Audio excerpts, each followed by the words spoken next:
Mr. Speaker, thank you. Before I begin, I ask unanimous consent that all members may have 5 legislative days in which to revise and extend their remarks and include extraneous materials on the topic of this special order. Without objection.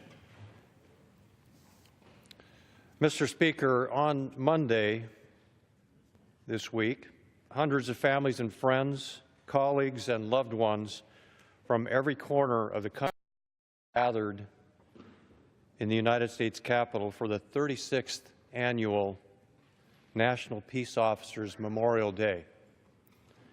They were here to honor all of those names at the memorial, 21,000 names, Mr. Speaker, and this year 394 more were added.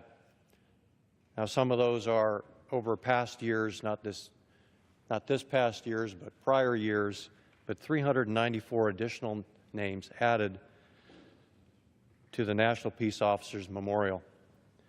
Their names will ever be etched in our hearts and on the walls of the National Law Enforcement Officers Memorial, and as I said, with 21,000 others that came before them.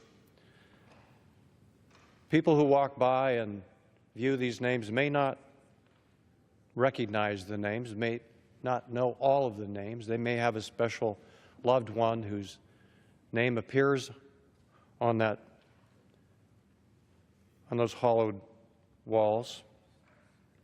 But the thing to remember here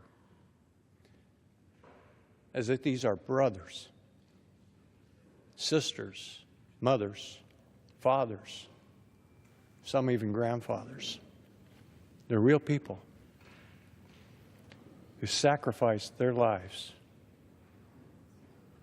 Some were ambushed and executed. Some lost their lives responding to a call to save a life of someone who called for help.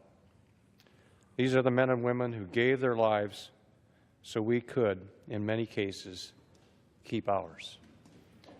I have a lot more to say on this. We have some time. I'm going to recognize other members, Mr.